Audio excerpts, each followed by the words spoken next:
8, 7, 6, 5, 4, 3, 2, 1.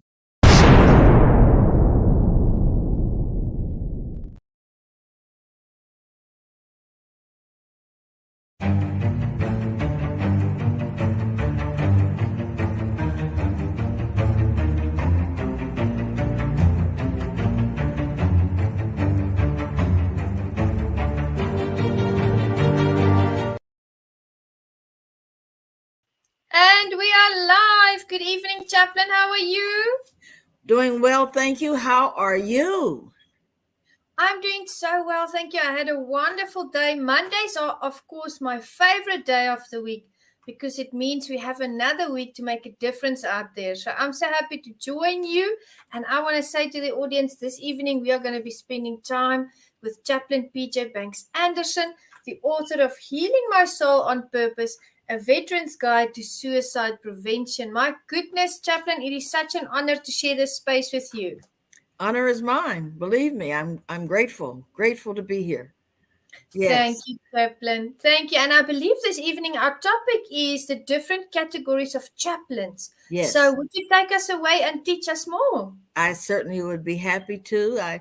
I want to thank God, and I want to thank the listening and viewing audience, and I want to thank my colleague Pastor Juanita for this opportunity in meticulous moments. If I may ask before I start talking, how did you come up with that? Well, Chaplain, when my mom passed away in 2020, I went up to my mountain. For those who are familiar with me, I have this mountain that I go and pray on. And I was sitting there, and after crying for hours and asking the Lord, what now? I woke up and I realized that I wanted to do a podcast. And the Lord kind of spoke to me about the fact that I like to be meticulous, I like the details of things. And as I was thinking and just conversing with him, I really felt that the last moments that I spent with my mom were the most precious moments. And I thought, wow, what about meticulous moments? And so Okay. this podcast was born on a rock in South Africa in the shape of a lion. Oh my goodness. Oh, thank you for sharing that. I really would have been intending to ask and Yeah. very interested in your logo, and it looks so very nice. Thank you, But Chaplain. back to the professional chaplaincy, it is considered an alternative to parish ministry. But many of us who have served in the military, and I'm one of them, did both. While serving as senior minister in a local church, or in the case of when I first started in 1985 at Plymouth United Church of Christ in Detroit, Reverend Nicholas Hood III, pastor. I also drilled every drilled one weekend a month and did my 2 weeks of active duty once a year. And so I did both the professional chaplaincy and the alternative to parish ministry. And so let's first talk about the military chaplaincy.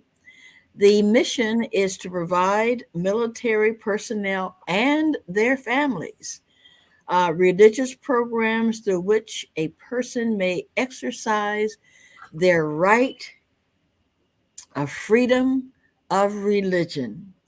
The military depends upon all faith groups to provide theologically trained, spiritually motivated, and qualified ministers to serve as chaplains to military components.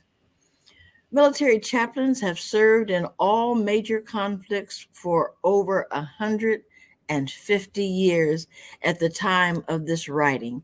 So I suspect we could add another 15 years and say over 165 years. Wow. Military chaplaincy commitments range from full time employment to volunteer service.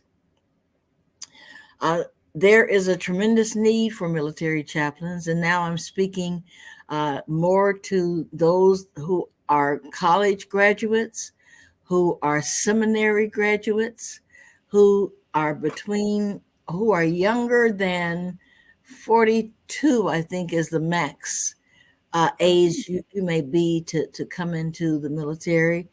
And it you would probably be around 27 by the time you got through your undergraduate and your graduate degree, and found a place that would call you, and then therefore your ordination.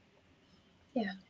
And military chaplaincy will be willing to pastor the warrior, their families, military folk living on the margins of society, and the fallen service members' families.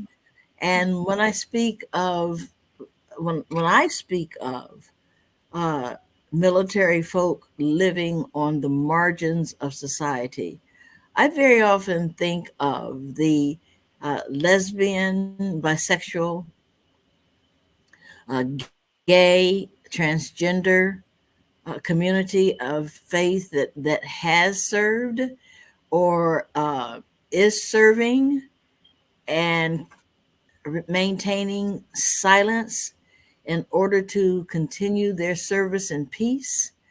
I had the privilege, and I really, really do consider it a privilege to counsel same gender loving couples whose other half or whose significant partner was at home, uh, and the other partner at boot camp, and not being able to contact their partner for 2 weeks, and the partner can't contact them for 2 weeks, and by the time they reconnected, the partner at home is just about out of their mind, having not heard from them, being in an environment where they see each other every day, and now they won't see each other for 6 weeks. And it's an interesting dynamic because our LGBTQ folk have a different struggle than the rest than the majority, or I should say, the straight community. And let me just say that some of our straight community is in the closet. We call that being on the down low. You don't tell anybody, but they have a unique set of circumstances and limited emotional tools to which to from which they can respond, because we do not tend to train. Well, when you think about it, how well do we train in general uh, in the church? Now, I'm speaking of the church or the seminary. Here of late, like in the last 10 years, the seminary has done about an about face, and it does talk about feelings and what they are, and how they relate to one's circumstances, teaching people how to handle their emotions, particularly anger. And So many of my fellow veterans, gay and straight, are angry because of their moral compass has been violated. And with the LGBTQ community, that moral compass is constantly under attack. And there are very few places where the LGBTQ community can gather in peace. Our fellowship of affirming churches would be ideal, and I do recall referring a same gender loving sailor to one of our churches in Florida at the time, because that's where uh, she was from. She was from Florida. So I referred her to our fellowship church in Florida. We're together a directory, but in the meantime, the LGBTQ community is welcome to go online and look up the Fellowship of Affirming Ministries. And there are places that you can click on and find a congregation close to you. So then we have on the reserve side the National Guard and the Civil Air Patrol. They're still military, but they are they are rarely called up for active duty. Now the National Guard is a different thing. Is a different animal. You'll hear politicians, like the situation in California, Mm-hmm. will call up the National Guard to clear Yeah. out the snow and to get to people who haven't had any food, or Mm-hmm. who are running out of food and running out of water, running out of resources. And very often the National Guard is called upon to help communities in distress. Uh, you may remember that the National Guard was finally called upon during the January 6th insurrection in Washington, D.C., at the Mm-hmm. Capitol. So we have healthcare chaplains, and these are persons called by God and trained to serve in an environment of sickness, pain, birth, and Mm-hmm. death. Holistic medicine is the term used today, meaning that people are treated as total beings, the body, the Yeah. mind, and the spirit. Whereas military chaplains, for example, are focused in on the mission. Uh, Mm. yes, healthcare chaplains ministries may include caring for patients and their families in bedside visits, care and counsel with staff, contributing as a member of a healthcare team, conducting workshops for hospital staff and or local faith-based leaders, referring patients to faith-based organizations, which is what I am doing with the chaplains Mm-hmm. who are already in Mm. faith-based organizations, and making a legacy out of their service, and Mm. posting that legacy with photos, um, honoring those who are still living and remembering those who are deceased, and putting them on a visible wall Mm. somewhere Yeah. in the church. Beautiful. Very different, but a very exciting ministry. Yeah.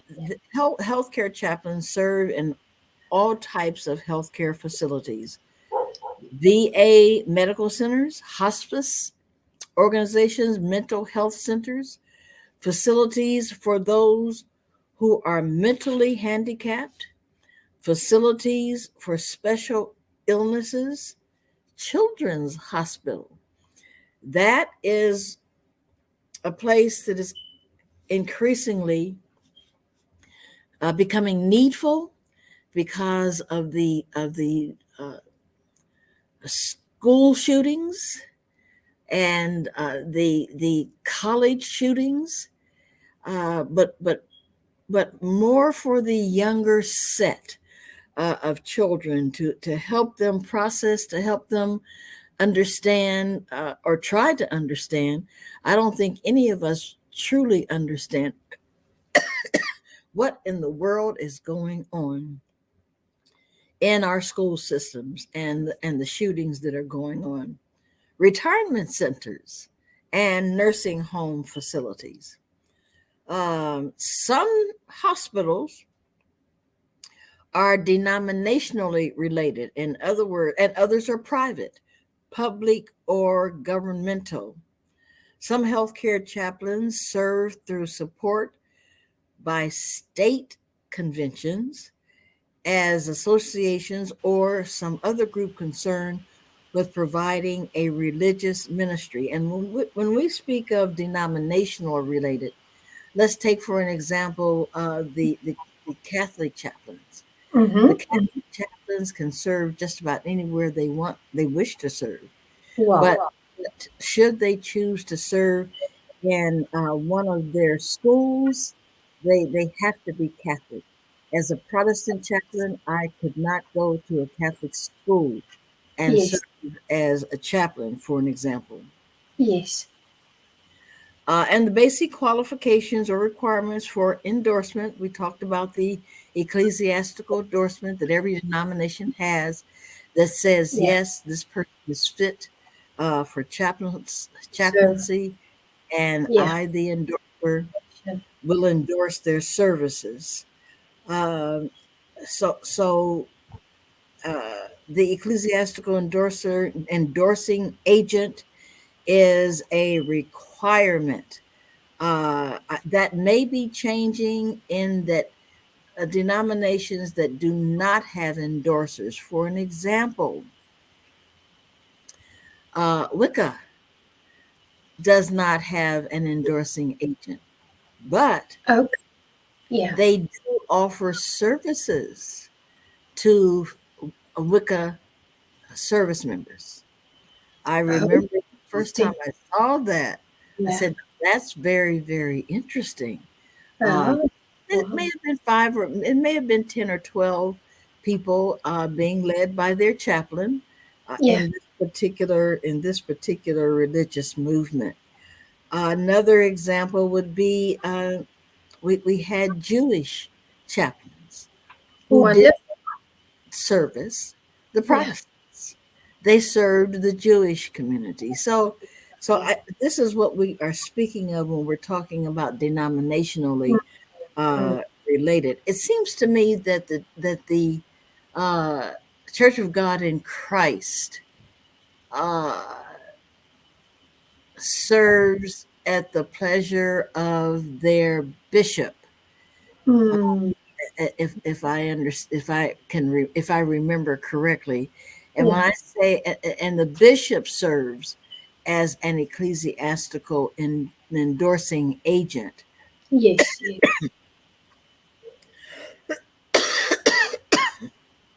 Okay, Good. Good. what Good. we have here? We have. I need to get some water. No worries, no worries. Thank you, Chaplain. I appreciate that.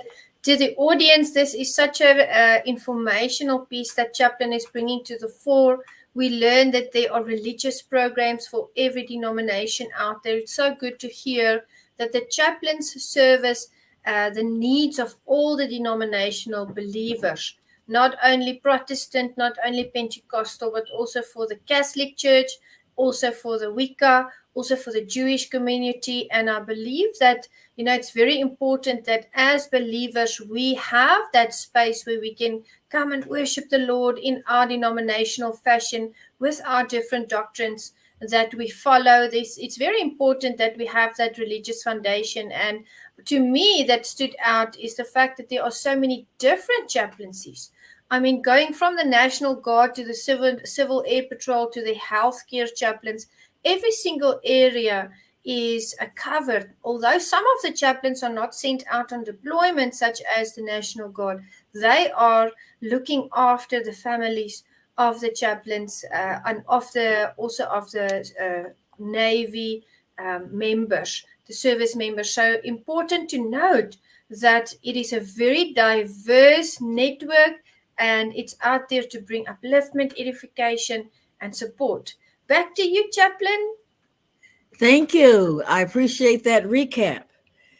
Then we have the institutional chaplains. These are men and women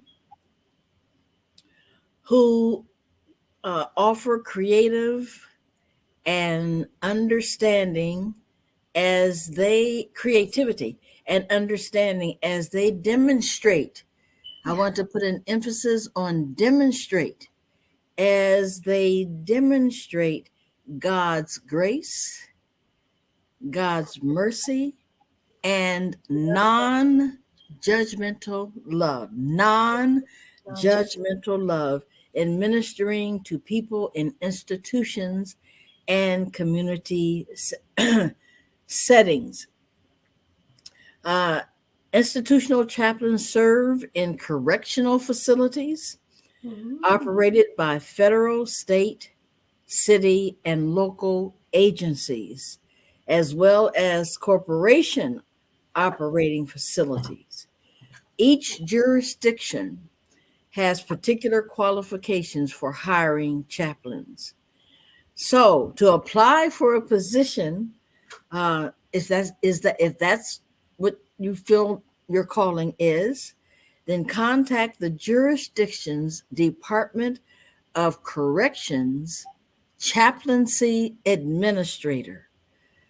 So, again, the basic qualifications for Mhm. endorsement for federal prison chaplaincy is a bachelor's degree, a master's of divinity degree from an accredited theological seminary, Yeah. 2 years of full time pastoral experience in a faith based organization after obtaining the Master's of Divinity. Again, the ecclesiastical endorsement and a maximum age of 37 years old at the time of appointment. Fantastic. So we have the state prison chaplains, the Mm-hmm. public safety chaplains. Ooh. Now, the public safety chaplains serve with law enforcement, fire department, and emergency service agency. They minister to the employees of the agency as well as the people served in the community. These chaplains help people discover spiritual resources and Yeah. faith by providing worship services, education, religious education, pastoral care, and counseling.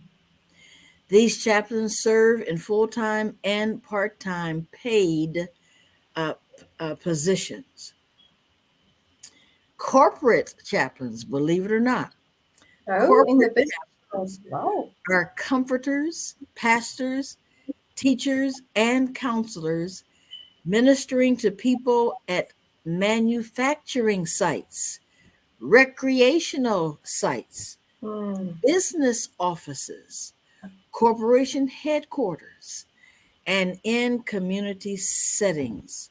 Some chaplains will serve at management levels, helping form and implement moral and ethical policies. Now we don't hear that often about this classification of I had chaplains. no idea. Yeah, I don't hear corporate America hiring chaplains very much.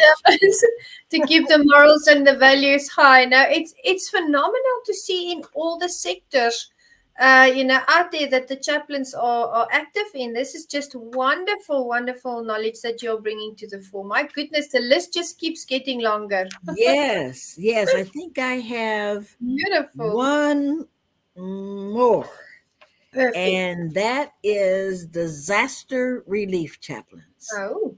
Disaster relief chaplains. Uh, those chaplains are mobilized with their state disaster relief team by the state disaster relief coordinator. At one time, I was interested in that. Uh, Oh. and I think that what holds me back is the length of time I would be away from my home Oh, okay. and the circumstances under which I would serve. Yeah. Post tornado, post hurricane, Yeah. post snowstorm, Mm. uh, uh, uh, post floods. Mm. When there is a disaster, uh, Wonderful. that's where we would be called to for weeks. Mm. When Katrina uh, flooded and destroyed much of New Orleans, Yeah. uh, Oh, the goodness. the chaplain, the disaster relief chaplain, was probably there for 2 or 3 weeks, maybe 3 or 4 weeks. And when I think of the the gator infestation in New Orleans and in Oh, Florida. snap. You know, I remember a plane went That's a down hard in pass. I remember a plane went down in Florida in the Gatorades. I said, "Oh no." No, there I agree with you No, completely. no, no, thank you. I'll just stay. I'll just stay with the military chaplaincy. Yeah. And I have considered corporate chaplaincy, and you know, I say this with tongue in cheek. I don't want to be. I don't want to be corrupted. You know, Yes. I'm doing my best to maintain and in my integrity and to be faithful to the core values of the Navy that we talked about the other day, the other week. You know, the honor and commitment and courage, and because see, it doesn't take any courage to lie. It Of takes courage to tell the truth. course. I don't I'm I don't mean twisting and turning the truth yeah, to meet your personal understanding of what truth is. yeah. I mean truth as God sees truth, Yes. right? Not truth as humanity sees truth. Yeah. And so I'm not saying all of corporate America No, is corrupt, no. but there's enough of it, and it would be In just all the globe. oh my, oh my. So Yeah. Yeah. those are and then there is such a thing as uh, private chaplains. There are people who are wealthy enough Mm. to hire their own chaplain or their own Okay. counselor. Oh, uh, uh, Hospice chaplaincy is one yeah. of those areas where you know, I think of Jimmy Carter. I'm certain Mm. that his chaplain Yeah. it is The jail. trained in hospice counseling. Yeah. That is an interesting Yes. chaplaincy call. I think it's like serving for your entire career in a submarine. It Mm. takes a certain personality. In Yes. my opinion, it takes a Brilliant. compassionate person Mm. to be a hospice chaplain. It takes a person that really knows how Yeah. to answer those critical questions. What's going to happen to me when Mm. I die? And this is the thing. Yeah. We don't really know. The best example that we have is, of course, Jesus Christ. We Yes. know that Enoch was taken up, Mm-hmm. meaning he never died. We know that Moses was taken Yeah. up, or they never found his body. Yeah. And so, and very often I am asked the question, well, if I commit suicide, will Mm. God forgive me? Or people will say in a group setting that people who commit suicide, for an Yes. example, like Judas, Mm. people will say Judas had no chance of going to heaven. Well, my position is uh, Yeah. only God and the person really Yes. knows. Amen. You know, they're the two that really knows the deal, right? And and I often wonder about, and this is what I mean by corruption. Yeah. When let's say I was a prison chaplain, and Mm-hmm. I walked that long mile from the prisoner's cell Mm. to where they are going to be uh, either given a shot or I don't know. I don't know Mm. if they still have the electric chair or not. I'm not sure when with the with the executions. Yeah, I've got no idea. Yes, and Yeah. I don't think we have firing squads anymore. But I wouldn't. No, I haven't I, heard of that for a long time. I don't know some of these isolated places. Well, you never know. You never know. My goodness. it's bad. but does that chaplain develop? Does that chaplain develop get calluses on their heart? In order to emotionally survive. Must be Because difficult. these are usually Mm. hardcore criminals, like No. the Rudolph family, Yeah. who is charged with killing his wife and his son. Mm. And I watched his face as he was being sentenced to concurrent, no, not two Mm. concurrent, two life sentences, one to follow the other. Now, I don't know until all Mm. the days of his life. I don't know how he can get to the second part because he's done with the first part. When he dies the first time, he can't do the second set of lifelong Yeah. uh, So years. difficult And topic. so Yeah. it's very difficult. How do you? Oh my goodness! How do you? If that's your calling, I suppose, though, Pastor, it's no different than being a parish minister and having funeral after funeral after Yes. funeral after Yes. funeral. I Yes. think that one must develop a certain emotional, have a Detachment. certain emotional protection. Yes. I call it detachment. I had to learn that. Detachment. That's a good word. That's a good word. So And, I suppose the chaplains in prisons have a similar spirit of detachment, and mm, perhaps even hospice chaplains yes. have. Now, when it comes to being a children's hospital chaplain, I don't know that you can ever have a detachment to a baby. No. Um, You uh, must be very strong emotionally to yes, feel that. yes, and Yeah. if you can detach, you're a cold brother or sister. My good, I would think, Yeah. because babies are the Oh, so babies. innocent. Mm. They are really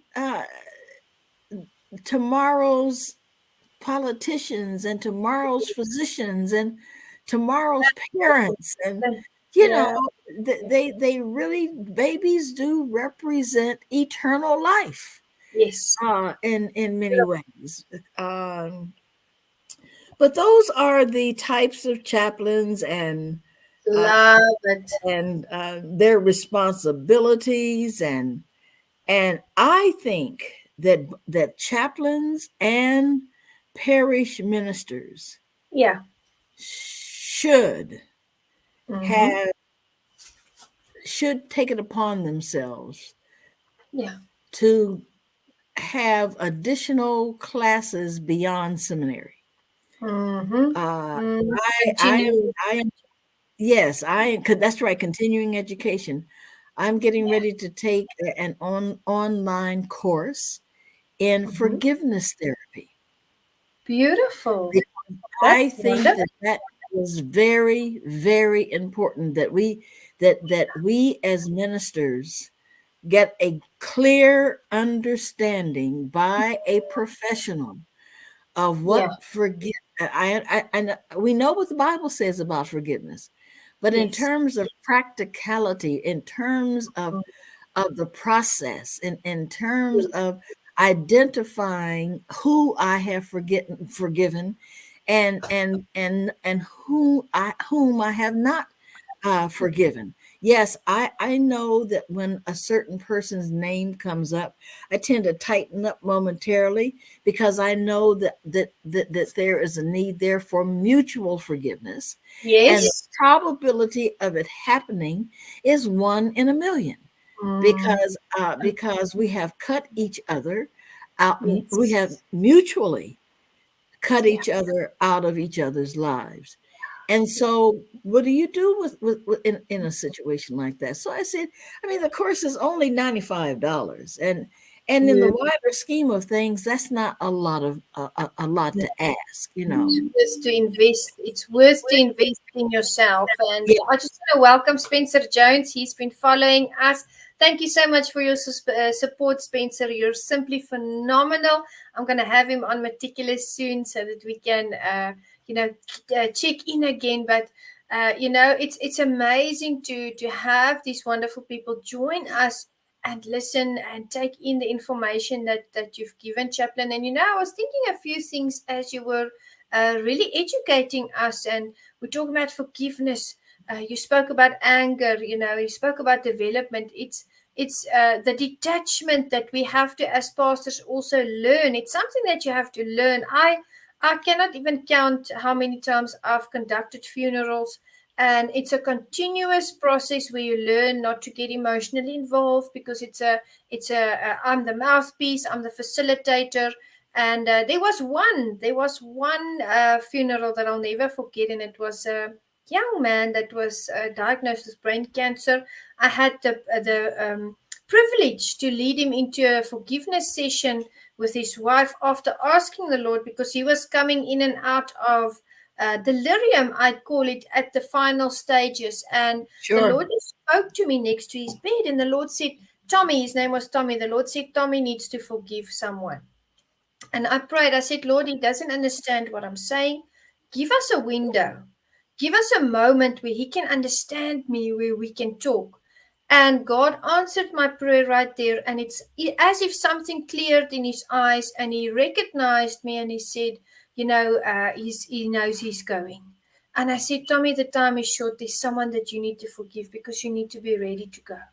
And he came out with the information. He said that his wife had cheated on him with his best friend, and he needed to forgive her. And my first thought was, oh, what if she's not in the facility? And turns out, by God's grace, she was sitting outside in the smoking area. And I ran and I grabbed her and I said, there's something that Tommy needs to discuss with you. And right then and there, I mean, everybody was crying in the room. They forgave each other. And just as that happened and they made their peace, he slipped back into delirium and he passed just a few hours later. Chaplain, when I did that funeral, I couldn't detach myself. I have never cried so loudly at a funeral since, except when my mom passed away, because to witness that, the glory and the grace of God for answering that prayer in that instant and for helping him to forgive.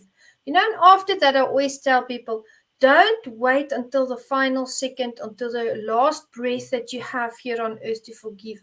Forgive freely, because none of us are perfect. We all make mistakes. Don't wait. Maybe you don't have that window and Mhm. you don't have the opportunity. So when you were speaking about that, I thought about that. But I'm so stoked and excited to hear that you are going on courses, still continuing in your development and just shining your light out there. You are your personal best investment that you can ever make. Absolutely. Absolutely. Absolutely. Yeah, yeah, Yes. But yeah, this has been refreshing for me to go absolutely. through and this booklet that I put together called "Getting Ahead of the Emerging Storm." Love that.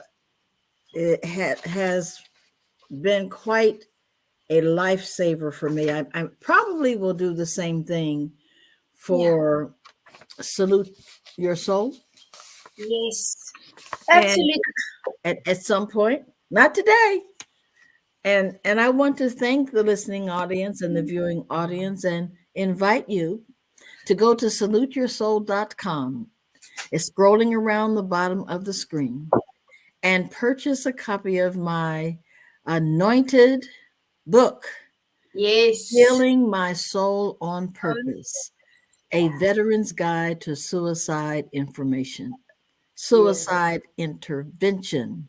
Attention. There is information therein for the veteran, for the physician, for the mom, for the dad, for the Yeah. son, for the daughter, anyone who has ever been depressed to the point of thinking about, let Mm. alone making plan to commit suicide. That book is for you. That book is for me, and it's also for me.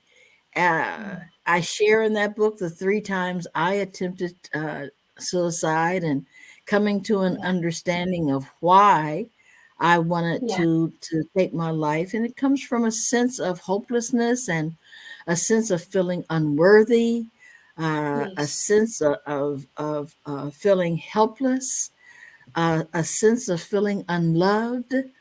And there are more of us who have thought about it than those who have not. That's very true. I would think, I would think, because That's life can true. be outside of Christ, outside of serving God, outside of being having an intimate relationship with the Lord. Yes. Life is hard. Life is hard. Who do you People turn to? things. And I didn't feel that I was that God loved me, not after the things I had done while serving the devil, not after some of the things that I had said, but I am a living witness that God can take you from the guttermost to the uttermost. I love that. I love that. I love that. Absolutely. Here is Chaplain. She's a living example of the things that she teaches, and the book that she wrote. She has a deep passion for those who are going through suicidal thoughts, also for the veterans and their families as well. And this is a good investment. Make this investment in yourself and invest in your learning curve, in your own personal growth. Maybe you read this book and you get to a space where you need to counsel someone. Maybe you know someone who you can purchase the book for. Do that. Never wait in the moment, and never let the moment pass by that you can do something good out there. So, Chaplain, you are doing good out there. Thank you so much. I commend you on that. And I'll be back here with you on Wednesday for I more am lovely conversation. I'm grateful and looking forward to it. God bless Thank you all. God bless you all. And as Tyler Perry says in you. the character of Medea, take Jesus everywhere you go. And if you can't take Jesus, don't you go either. Lovely Medea movie, and yeah, that is so true. We'll be back, guys. Have Yes. a wonderful rest of your Monday. Goodbye. Bye, Okay. Chaplain. Bye-bye. Hi, my name is Jose Escobar, and I'm the founder and CEO of the Connected Leaders Academy. We're the number one fastest growing community and tribe of some of the highest level entrepreneurs all around the country and around the world. We're in 36 states across the US, in 11 international countries, and over 240 plus members growing every single day. And I'm honored, excited, and I'm glad to say that I'm proud to be the official sponsor of the Meticulous Moments podcast with Juanita Cap. Thank you so much for the opportunity. I'm excited for this journey.